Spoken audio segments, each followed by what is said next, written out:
okay, this is a fun story. This came out of nowhere. Russell just texted me this morning.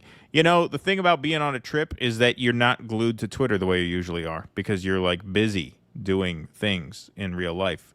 And so you kind of miss a lot of the Twitter stuff. So I missed this. So apparently, Michael Knowles from the Daily Wire has put out some sort of podcast vouching for Hitler's Pope, Pope Pius, who apparently may or may not have been a Nazi sympathizer Pope. I don't really know too much about the history of that. I've heard, both sides of the argument, but Michael Knowles corrects false history surrounding the Vatican and the Nazis. So he has a podcast series out defending the good name of Pope Pius.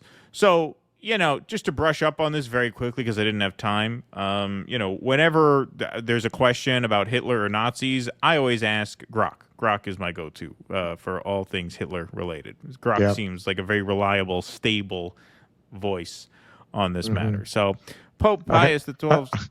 Or as we like to call it, Mecca Hitler. Mecca Hitler, that's right, yes.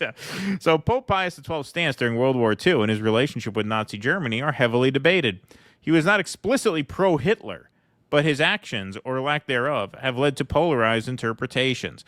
Here's a concise breakdown. Some argue Pius was too silent on the Holocaust, failing to publicly condemn Nazi atrocities with enough force. His diplomatic approach, prioritizing Vatican neutrality to protect Catholics and maintain the Church's position in Europe, is seen by critics as complicity or insufficient resistance. All right, you get the idea. Supporters claim Pius XII worked quietly against the Nazis. He was playing 5D chess, apparently, saving thousands of Jews through covert actions. They point to his instructions to convents, monasteries, and Catholic institutions to shelter Jews and his financial support for rescue efforts. All right, very good. We ain't reading all that. Free Palestine. So that's the controversy here, because Rabbi Schmoolie Boteach did not take kindly to Michael Knowles' defense of this controversial pope, and so he wrote an article about it. And of course, Schmoolie now takes issue with the fact that Ben Shapiro, because Michael Knowles works for the Daily Wire, is harboring a Holocaust minimizer or denier of some sort. So, yes, Rabbi Schmoolie accusing Ben Shapiro of being soft on anti-Semitism. Yes, that is Shapiro is not Zionist enough for Schmoolie. I mean, Shapiro always kind of struck me as an anti-Semite, Yeah. I can see where he's coming from. So, anyway, Schmoolie writes this op-ed. Is that a foreskin in your pocket, or are you just happy to see me? Yeah, exactly, yeah. Desecrating the 6 million, Ben Shapiro, the Daily Wire, and the rehabilitation of a Nazi collaborator. That's my Schmoolie voice. Michael Knowles tweets out, it's no surprise that someone as proudly ignorant as Schmoolie Boteach would continue to calumniate the venerable Pope Pius XII, a hero not only to Christians but also to Jews, countless of whom he saved during World War II. Get the facts for yourself here at my podcast, and then links to the show. Always a self-promoter. So Schmoolie replies, if I'm so ignorant on the Nazi collaborator Pius II, see, Schmoolie is like Norm, just not as high-pitched and a little faster. If I'm so ignorant on the Nazi collaborator Pius XII, Hitler's Pope, then surely, Michael, you'll agree to a live debate against me where each of us puts up a $10,000 bond. That's good. He doesn't embody anti-Semitic stereotypes at all. Come and debate me. We'll bet $10,000 on it. Each of us will put up a $10,000 bond beforehand, and a panel of independent people decide who won the debate. You have my guarantee that I will annihilate you on any debate about the ignominious and downright shameful Pius XII, one of the most execrable popes in Roman Catholic history.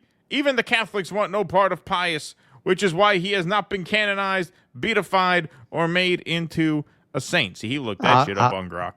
I'll even throw in 6 nets of Hanukkah gelt. Yeah, right, exactly.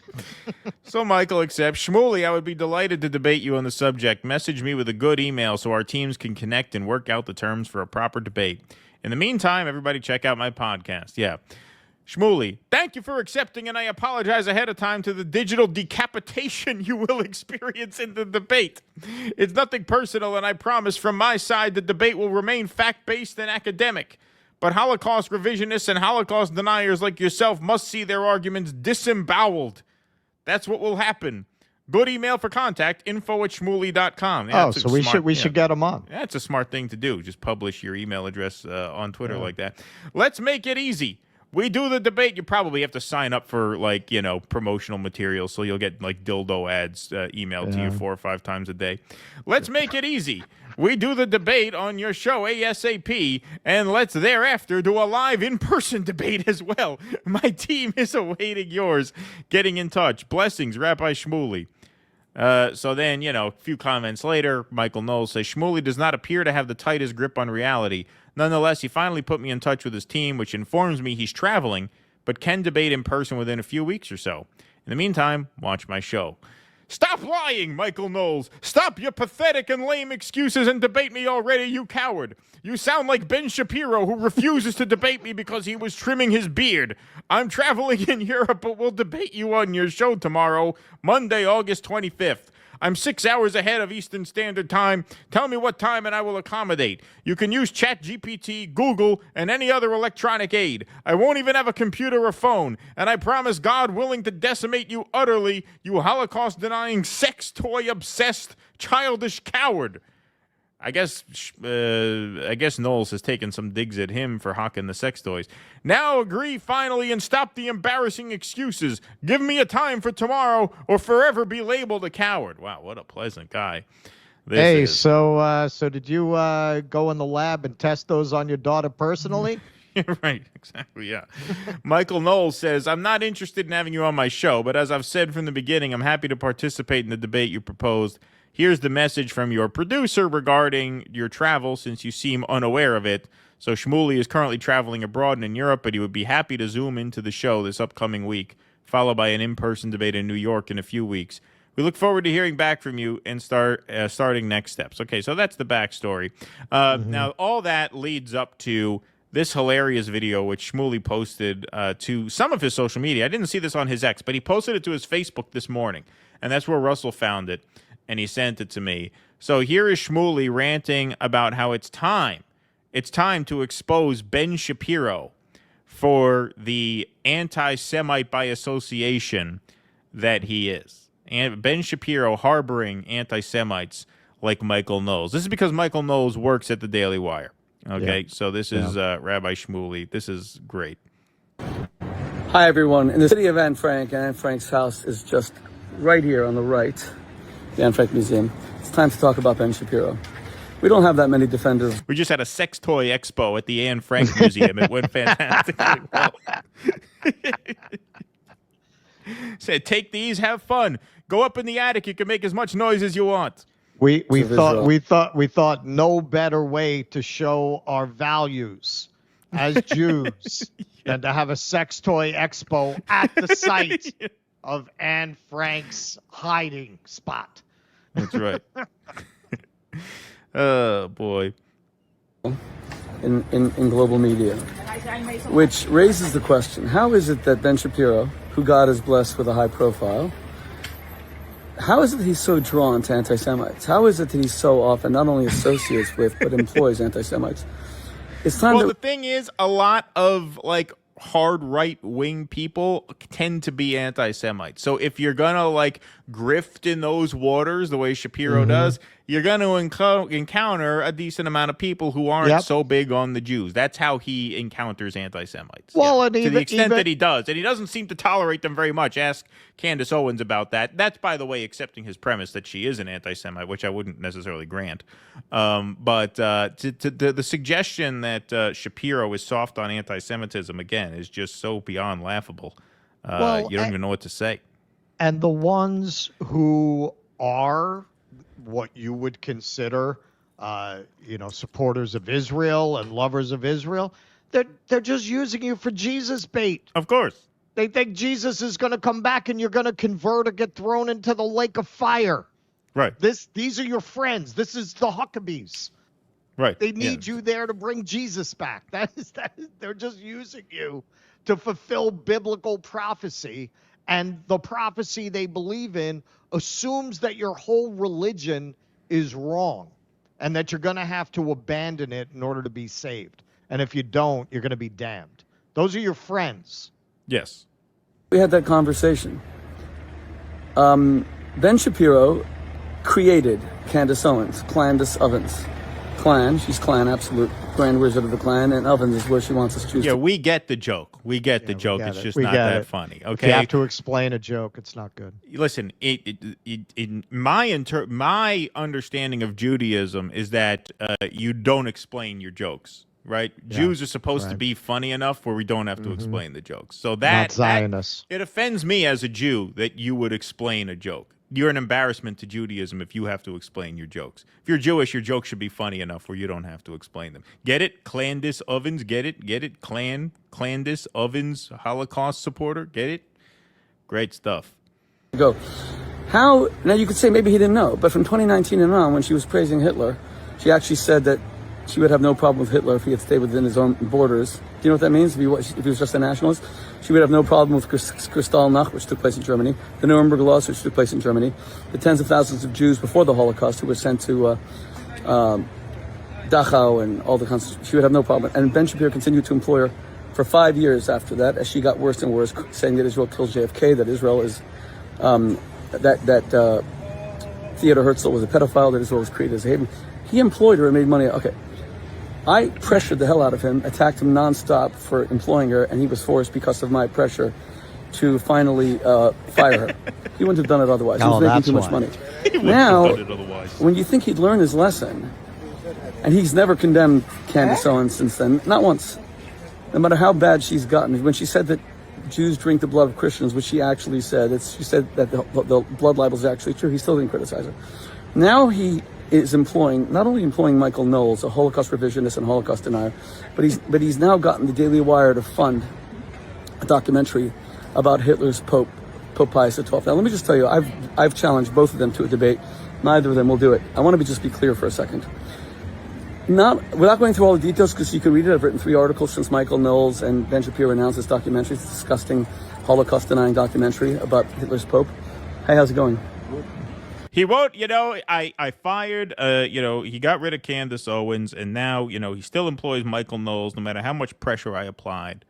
He won't fire Michael Knowles. Can you believe this? The influence he expects to exercise over Ben Shapiro. Just what an obnoxious. He won't even do ad reads for my new line of fleshlights. He won't even advertise my new glow in the dark fleshlight. I offered him a free fleshlight that was molded for my daughter's pussy. Yeah. He wouldn't take it, which is a big insult to my family. Yes. My daughter cried for 3 days about that. I even, you know who I am? Yeah, man. Why are you taking a picture of me? I'm doing business with many youths. With who? Filming me with I don't know. You just took you took a picture of me. Why? Yeah, of the Meta, man. Of the what? The Braille, man.